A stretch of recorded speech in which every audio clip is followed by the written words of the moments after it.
Once in a while, I like to make these more educational type videos, especially talking about storage. Now, the reason why I like to make these videos periodically is because new people come into this whole Pokemon investing space and new people watch my channel. And a lot of the, questions that people have earlier on are some of the questions that I feel like people that have been doing this for a while might just be like, why are you asking that question?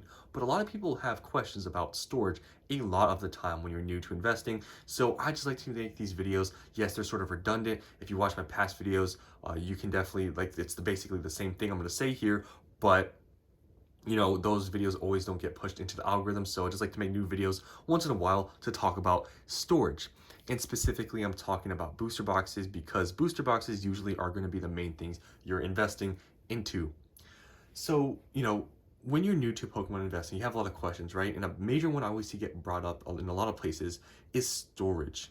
And I feel like storage gets so overcomplicated with so many people. Like I see some people with booster boxes, they'll wrap it in bubble wrap. Like I know here I have like bubble wrap on top of here, so I'm, I guess, kind of being hypocritical, but this is sort of for display. But I see some people wrapping every single booster box. Like they have like 70 booster boxes. They'll wrap every single one in bubble wrap. They'll put it in a cardboard box. Like they will protect this thing. Like if you drop it out the sky, it'll still be in perfect condition. Like people go so over the edge with storing this stuff. Here's my basic just tips, just to sum everything up. As long as your booster box is in a climate controlled environment, like in your house, I'm assuming you don't live outside in the woods.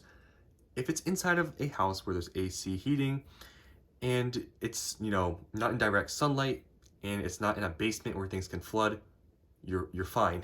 It's that simple. You could have a booster box sitting in your closet in your room with no protection if it's on the floor, whatever. Like if you're not in the basement, you're not in direct sunlight, and it's in a climate controlled environment, that's literally all you need to know. You don't need anything else.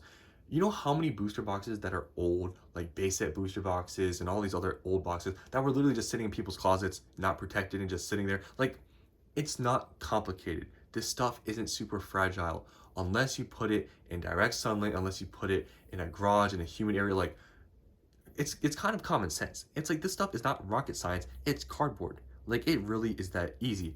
But I'm gonna give you guys, I guess, my recommendation on storing your stuff and what I do, just for, I guess, just efficiency with space, and just, I guess, it honestly just is nice because it's pretty, I guess, uniform here. Is I just use booster box cases to store all of my booster boxes.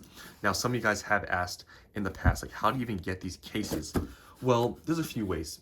So you can see here I have like these booster box cases. You can buy just sealed booster box cases. Like this one here is sealed. You can just buy them by the case. Search up a, I don't know, any set booster box case. You can buy them sealed, and yeah, you can just have them that way. That's how they come from the factory like this. Some people will just ship, let's say you buy 5 booster boxes, right? Let's say you buy them. Some people just use these cases. They'll be, retaped or whatever, and they'll just use these cases to ship your shipment. I've had that many times. I've ordered maybe 3 or 4 booster boxes. They'll just ship this case and just, tape it over and put some extra, like, I guess, packaging inside of it. And sometimes you can get cases like that. But if you don't buy the case, and maybe you don't get any shipments where people do use a factory case, how do you get these? Well, honestly, it's pretty simple. What I've done in the past and how I've gotten, a lot of my, cases that have been just open just for storage, what I do, and you can, and this is very simple. If you have a local card store, you can either email them or just simply call them and ask them if they have any booster box cases that are empty that they're going to throw away, because sometimes these places, they'll hold the recycling and the trash, and if you get lucky, sometimes they have some empty booster box cases that you can take. And if they don't have it, let's say you call or email them, right, and they don't have any cases or whatever, these empty things, because I sometimes have asked places and they don't have them, you could honestly just ask if they could hold them for you whenever they, open them up. And if you, shopped there before, maybe you're somewhat of a regular customer, maybe they will be more willing to help you out. But even other than that, you can just ask them, maybe, hey, whenever you get them or whatever, can you put them to the side, and maybe I'll email you back or call you back in a week and check back. You can always do something like that. But that's really honestly the only ways you can really get these, is just asking a local card store that has cases of booster boxes, either ordering by the case or just getting simply lucky by, a place just shipping, these cases, or just if you buy maybe 3 or 4 booster boxes, just shipping them in here. But other than that, like, there's really not any other way to get these. And yeah, but this is really not even a necessity. I just like them. You could just get any cardboard box. You could get a plastic box. You could get like individual, like these plastic containers. It really is not complicated. And I really like to make these videos because it's really simple.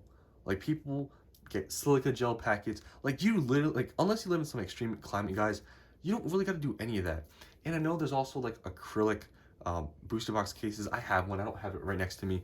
Like, unless you want to display and make things look nice, like, sure, you can go to that extent.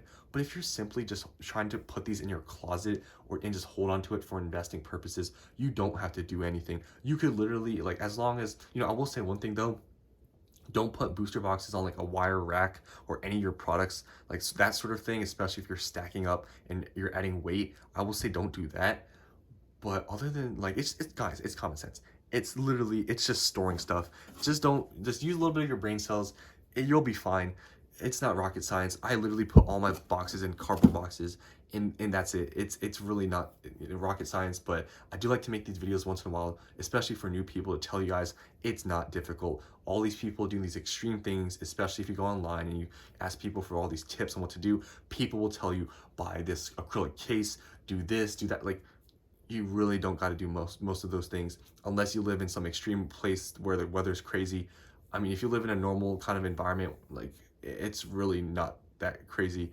And yeah, so I know this video was just a bunch of rambling, and I talked about this before on my channel, but I do like to make videos like these once in a while, just to remind you guys that, especially if you're new, it's very simple to invest in this stuff. Just buy it, put it in a cardboard box, put it in a plastic box, and just keep it out of sunlight in a climate controlled area. No flooding, like, make sure it's not in the basement or something, in the attic, whatever, and that's it. It's really simple. So that's enough rambling in this video. Hopefully you guys enjoyed. Maybe this is just a reminder for you guys out there maybe stressing about storing. Don't over stress. It's simple. So that's the end of this video. Hope you guys enjoyed, and I'll see you on the next one.